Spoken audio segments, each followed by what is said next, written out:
England invented football. They created the World Cup. They have the most watched league on the planet.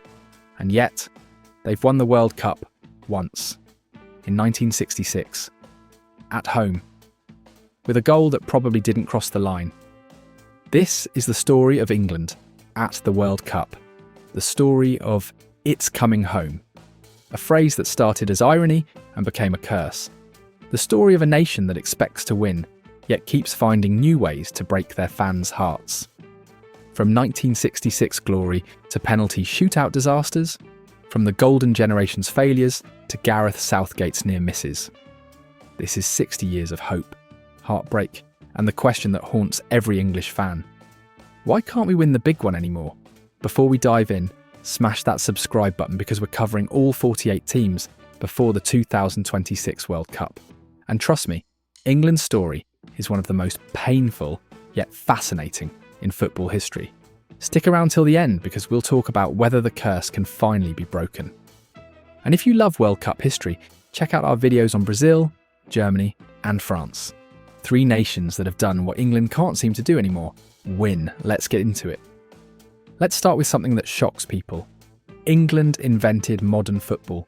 The Football Association was founded in 1863. The rules we play by today, England wrote them. And yet, when the first 3 World Cups happened, 1930, 1934, and 1938, England didn't show up. Why? Because England thought they were too good for the World Cup. The British associations believed they didn't need to prove themselves against inferior nations. They were the masters of the game. Why would they travel halfway around the world to compete in some new tournament organised by FIFA, an organisation they didn't fully respect? Uruguay won in 1930, Italy won in 1934 and 1938. And England sat at home, convinced they were still the best. Spoiler alert, they were wrong. After World War II, FIFA convinced England to finally participate. And in 1950, England made their World Cup debut in Brazil. This was their chance to show the world they were the masters of the game they invented. And what happened? They lost 1-0 to the United States, not the USA of today, the USA of 1950, a team of part-timers and amateurs who barely played together. It's considered one of the biggest upsets in World Cup history. England was humiliated on their World Cup debut. 4 years later, in 1954 in Switzerland, England faced Hungary, the magical Magyars, the best team in the world. Hungary destroyed them 4-2 in the quarter-finals. England was out again. The masters of the game were being taught that they weren't masters anymore. The world had caught up, and England was struggling to accept it. England, 1966. And this time England was hosting the World Cup. The pressure was massive. The nation that invented football was hosting the biggest tournament in the sport, and they'd never won it. This was their moment, their time, their destiny. England had a solid squad. Bobby Moore, one of the greatest defenders ever, was the captain. Bobby Charlton, one of the greatest midfielders. Geoff Hurst, a striker who had become a legend. And Alf Ramsey, a manager who believed in systems and tactics over individual flair. England topped their group with wins over Mexico and France and a draw with Uruguay. In the quarter-finals, they faced Argentina in a brutal, physical match. Argentina had a player sent off, and England won 1-0. They were through to the semi-finals. The semi-final was against Portugal. Eusebio and his incredible team that we covered in our Portugal video. Eusebio had been scoring for fun all tournament. But England's defence was solid. Bobby Charlton scored twice. England won 2-1. They were in the final, at home at Wembley in front of their own fans. And their opponents? West Germany, July 30th, 1966. Wembley Stadium, London. England versus West Germany. The World Cup final. And this match would become one of the most famous and controversial in football history. Germany took an early lead through Helmut Haller, but Geoff Hurst equalised. Then Martin Peters scored to put England 2-1 up with just 12 minutes left. England were minutes away from winning the World Cup for the first time. But in the 89th minute, Wolfgang Weber scored for Germany. 2-2. England's dreams were slipping away. Extra time. The tension was unbearable. And then came that moment, the most controversial goal in World Cup history. In the 101st minute of extra time, Geoff Hurst received the ball, turned, and smashed a shot that hit the underside of the crossbar and bounced down. Did it cross the line? The referee wasn't sure. He consulted his linesman. After what felt like forever, the linesman said, yes. Goal. England 3-2. Germans were furious. They were certain the ball hadn't fully crossed the line. And you know what? Modern analysis and replays suggest they were probably right. The ball likely didn't fully cross the line. But there was no VAR in 1966. The goal stood. And then in the final seconds of extra time, Geoff Hurst scored again to complete his hat-trick. The only player to ever score 3 goals in a World Cup final. Final score, England 4, West Germany 2. England were world champions. At home, Captain Bobby Moore lifted the Jules Rimet trophy. The nation that invented football had finally conquered it. The commentary is iconic. They think it's all over. It is now. It was England's greatest moment, their finest hour. But here's the thing, it's also been their curse, because that was 1966. And here we are nearly 60 years later, and England still hasn't won another World Cup. That one title, controversial as it was, remains their only World Cup triumph, and the wait has been painful. Mexico, 1970. England arrived as defending champions. They had Bobby Moore still in his prime, Bobby Charlton leading the team, Gordon Banks, one of the greatest goalkeepers ever. This was a strong England side, and they had a real chance to defend their title. They topped their group with solid performances. In the quarterfinals, they faced West Germany again, a rematch of the 1966 final. And this match would produce one of the most heartbreaking collapses in England's history. England were up 2-0 at half-time. They were cruising. Revenge for any controversy from 1966 was being delivered. They were 45 minutes from the semi-finals, and then everything fell apart. In the second half, Alf Ramsey made a decision that haunts England fans to this day. He substituted Bobby Charlton to rest him for the semi-final. Huge mistake. Germany smelled blood. Franz Beckenbauer scored, 2-1. Then Uwe Seeler equalised, 2-2, extra time. And in the 108th minute, Gerd Müller scored the winner. Germany 3, England 2. From 2-0 up to 3-2 down. England were out, defending champions eliminated in the quarterfinals after blowing a 2-goal lead. The 1966 magic was gone, and England wouldn't even qualify for the next 2 World Cups. This is where it gets embarrassing. England, World Cup winners in 1966, failed to qualify for the 1974 World Cup in West Germany. They finished behind Poland in their qualifying group. Poland went to the World Cup. England stayed home. Humiliating. 4 years later, same story. England tried to qualify for the 1978 World Cup in Argentina. They failed again. They finished second in their group behind Italy. Another World Cup without England. 8 years after winning the World Cup, England couldn't even qualify. The decline was steep and brutal. The nation that invented the game was becoming a joke. But in 1982, they finally made it back. Spain, 1982. England was back. They had a decent tournament, reaching the second group stage. The 1982 format was weird, but they were eliminated without losing a single match. 5 games, 3 wins, 2 draws, and out. Frustrating but not heartbreaking. Mexico, 1986. And this tournament is famous for one thing in England, the hand of God.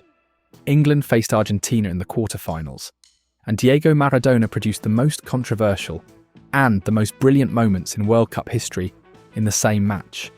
In the 51st minute, Maradona punched the ball into the net with his hand. The referee didn't see it and gave the goal. England players were furious, but the goal stood. Maradona later said it was scored a little with the head of Maradona and a little with the hand of God. The hand of God goal. Cheating. But it counted. 4 minutes later, Maradona scored again, but this time with the greatest goal ever scored. He dribbled past 5 English players and the goalkeeper to score what's known as the goal of the century. Argentina won 2-1. England was eliminated. Maradona had destroyed them with both genius and cheating. Italia 1990, and England had their best World Cup since 1966. Managed by Bobby Robson, England reached the semi-finals. They played beautiful football. Paul Gascoigne became a national hero. In the semi-finals, they faced West Germany again. It was 1-1 after 90 minutes. In extra time, Gascoigne received a yellow card that would rule him out of the final if England won. He cried on the pitch, tears that became iconic. The match went to penalties, and this is where England's penalty curse really began. Stuart Pearce and Chris Waddle both missed their penalties. Germany won the shootout 4-3. England were out. So close to the final. So close to redemption for 1966. But penalties broke their hearts. They beat Italy in the third-place playoff. Finishing fourth, it was England's best World Cup finish since 1966. But they'd fallen short again, and the penalty curse had been born. France, 1998. England had a young squad, and they faced Argentina in the round of 16. David Beckham was sent off for a petulant kick, and England lost on penalties again. Another penalty shootout, another heartbreak. The curse was real, but something was building. In the early 2000s, England assembled what people called the Golden Generation. David Beckham, Steven Gerrard, Frank Lampard, Wayne Rooney, Rio Ferdinand, John Terry, Ashley Cole, world-class players in every position. On paper, this was one of England's best ever squads. South Korea and Japan, 2002. England had Beckham, Owen, Gerrard, stars everywhere. They reached the quarter-finals and faced Brazil. Ronaldinho scored a free kick and got sent off, and Brazil won 2-1. England were out in the quarters. Golden Generation's first failure. Germany, 2006. Wayne Rooney was now the star. The Golden Generation was in its prime. England topped their group and faced Portugal in the quarterfinals. Rooney was sent off for stamping on Ricardo Carvalho. And Cristiano Ronaldo, his Manchester United teammate, was seen encouraging the referee, which made him hated in England. The match went to penalties, and Portugal's goalkeeper Ricardo saved 3 English penalties. England lost the shootout. Out in the quarters again. Another penalty disaster. The Golden Generation had failed again. South Africa, 2010. This was supposed to be the Golden Generation's last chance. Rooney, Gerrard, Lampard, Terry, all in their late 20s or early 30s. Now or never. England scraped through their group with a poor performance. In the round of 16, they faced Germany, and Germany destroyed them 4-1. It was a humiliation. Frank Lampard scored a goal that clearly crossed the line, but the referee didn't give it. Ironic after 1966's ghost goal. But even if that goal had counted, England still would have lost. The Golden Generation was done. The most talented English squad in decades, world-class players everywhere, had won nothing. No World Cup, no European Championship, multiple quarter-final exits and penalty shootout failures. The Golden Generation is remembered as the greatest disappointment in English football history. Brazil, 2014. And this tournament was a complete disaster for England. They were eliminated in the group stage. They lost to Italy and Uruguay and beat only Costa Rica. They were out after 2 matches. England, a nation that expects to win World Cups, eliminated in the group stage. It was humiliating. The Golden Generation was gone and the new generation wasn't ready. English football was at rock bottom. Changes needed to be made, and they were. Russia, 2018. Gareth Southgate was now the manager. He brought a young, energetic squad. Harry Kane, Raheem Sterling, Dele Alli, Harry Maguire. The expectations were low. Maybe that helped. England topped their group comfortably. In the round of 16, they faced Colombia. The match went to penalties. England's nightmare scenario. They'd lost every penalty shootout since 1990. The curse was real. But this time, they won. Eric Dier scored the winning penalty. England had finally won a World Cup penalty shootout. The curse was broken. The nation went wild. In the quarter-finals, they beat Sweden 2-0. England were in the semi-finals for the first time since 1990. It's Coming Home was being sung everywhere. Maybe this was the year. But in the semi-final, they faced Croatia. England took an early lead through Kieran Trippier's free kick. They were 1-0 up. They were 45 minutes from the final. But Croatia fought back. Ivan Perisic equalised. In extra time, Mario Mandzukic scored the winner. Croatia 2, England 1. England were out. Again. Another semi-final loss. So close to a final. The pain continued. They beat Belgium in the third-place playoff to finish fourth, but that meant nothing. Another near miss. Another heartbreak. But there was hope. Southgate had rebuilt England. They'd won a penalty shootout. The young players had experience. Maybe 2022 could be the year. Qatar, 2022. England arrived with one of their best squads in years. Harry Kane leading the line, Jude Bellingham emerging as a superstar, Bukayo Saka, Phil Foden, Declan Rice. Young, talented, and hungry. England cruised through their group, beating Iran 6-2, USA and Wales. In the round of 16, they thrashed Senegal 3-0. Everything was clicking. In the quarterfinals, they faced France, the defending champions. It was a tight, tense match.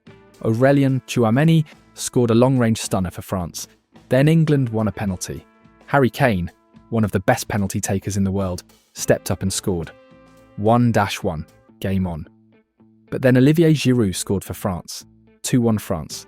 Late in the match, England won another penalty. Kane stepped up again. This was his chance to equalise, send it to extra time and maybe win it. He missed. Kane, usually so reliable, blasted his penalty over the bar. England's hopes died with that miss. France held on to win 2-1. England were out in the quarterfinals. Again.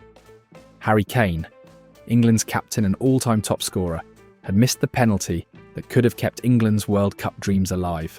The heartbreak was immense. So close. Again. Another quarter-final exit. Another near miss. Another generation of English players going home wondering, what if?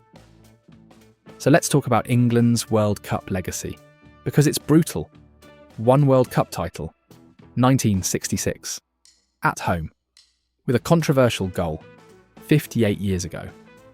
Since then, multiple quarter-final exits. Multiple semi-final near misses. Penalty shootout disasters. Golden generation failures. And the constant painful question. Why can't England win? They have the talent. They have the Premier League, the richest, most watched league in the world. They have world-class players in every generation. David Beckham, Steven Gerrard, Frank Lampard, Wayne Rooney, Harry Kane. Yet they can't get over the line. Is it pressure? The English media builds up expectations every tournament, and the weight of 1966 crushes every team. Is it penalties? England's record in shootouts is historically bad. They've lost more penalty shootouts than any other major nation. Is it tactics? England has often played conservative, scared football in big matches instead of playing with freedom. Or is it just bad luck? Close calls, referee decisions, missed penalties at crucial moments, Maradona's hand of God. The 1966 ghost goal that they got away with but seems to have cursed them ever since. It's Coming Home started as an ironic song in 1996 for the Euros, a self-aware joke about England's failures. But every World Cup, English fans sing it with hope, only to have their hearts broken again. The phrase has become synonymous with English heartbreak. England is talent. England is expectation. But England is also heartbreak. One title in 1966, and 60 years of hoping it will come home again. So what's next? The 2026 World Cup's coming to the USA, Canada, and Mexico. England will have another young, talented squad. Jude Bellingham will be a superstar. Phil Foden, Bukayo Saka, and others will be in their prime. Gareth Southgate might still be the manager, or maybe someone new will take over. Can England finally end the wait? Can they win their second World Cup and end 60 years of hurt? Or will it be another near miss, another penalty disaster, another "It's Coming Home" sung with hope and ending in tears? Time will tell. But if history has taught us anything, it's this. England will always find a way to break their fans' hearts. It's what they do best. If you made it this far, thank you for watching England's painful World Cup journey. If you love World Cup history and heartbreak stories, check out our videos on Portugal, the most talented team to never win, and the Netherlands, 3 finals, 0 wins. Hit that subscribe button because we're covering all 48 teams before 2026. Drop a comment. Can England ever win another World Cup? Or is the curse real? Let's discuss. Until next time, keep living and breathing football. Peace.